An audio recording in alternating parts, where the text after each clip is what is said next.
All right, guys, we have a special guest this week. We have Steph from 49 Carats Podcast. Thank you so much for coming on. Thank you guys for having me. I really appreciate the invite. Jonathan Taylor requesting a trade, going through a whole drama with the Colts organization.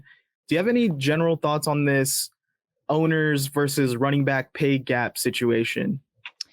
Yeah, I mean, for one, I've seen some of the things that, Jim Irsay has been saying on Twitter, and it's like, wow, dude, do you even think about, before you tweet? But so that's unfortunate. But at the same time, like, I feel like he's just saying what I think a lot of GMs and a lot of execs, like, that's probably the way that they think about the position, right? And they have shown us that in some of these negotiations when it comes down time to extend some of these running backs. And I think part of it has to do with the running back position is such a tough position because there's a lot of wear and tear on running backs, and so by the time they get to that time where they're gonna extend, it's like, ooh, like, do we really want to invest that much money? Because running backs don't really last in the league like they used to. So while they put a great 4 years on tape, I think the pause from teams is that you can't say for sure whether that guy is still going to be available for that second, contract. How is this contract going to look after the fact? So I get it from the business standpoint to an extent. But I mean, I do obviously still feel like there's a big disparity between, what they should be getting and what they're getting now. So I think, something's got to give at some point.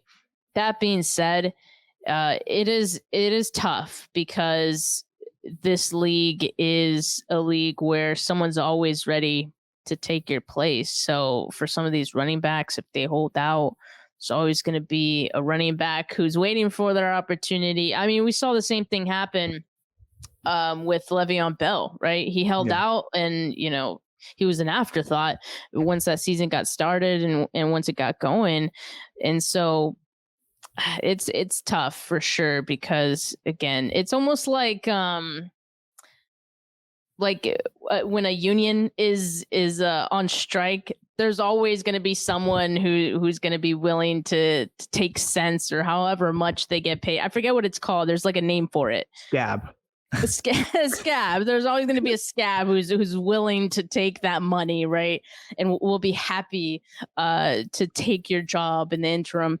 So that's kind of how it is in the NFL too, right? And so it's like kind of a nasty business in that way.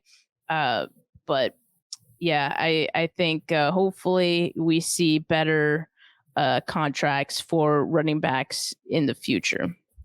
Yeah, I mean, look at Saquon Barkley. Like, exactly. They have that Zoom call, and then he turns around and is like, "Yo, it does suck, but I'm just gonna take what I can." Yeah, I mean, that seemed pretty crazy to me, but at the same time, it's like I wonder if there's any thought in his mind, like, well, what if someone does take my job, right? And what if, like, I hold out for a whole season, and then what?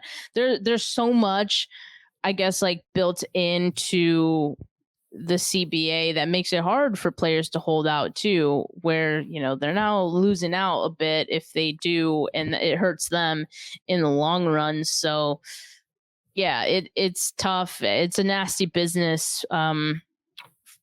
Just in general, like not even just for running backs, but that's why, I do always encourage players to get what they can while they can, right? Because NFL careers are short and much more for running backs.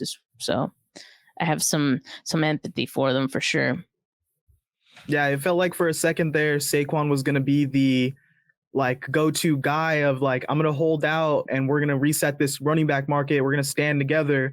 And then after that Zoom meeting he signed, I mean, maybe Jonathan Taylor can be that guy. If anyone's set up to kind of hold out and really put pressure on a team, their backup running back immediately gets hurt right after he's requesting a trade. So I don't know if he's going to be able to do it, but if there's anyone right now who's best set up, could be Jonathan Taylor. Yeah, I mean, I'm quietly thinking, like, thank God, like CMC, was traded, and like, we're not at a point where we have to extend him, because I think with all this conversation going on, he'd probably be asking for a lot too, and he would deserve it, right? So, yeah, it's definitely a tough topic. But yeah, I hope there's more fairness for running backs going forward.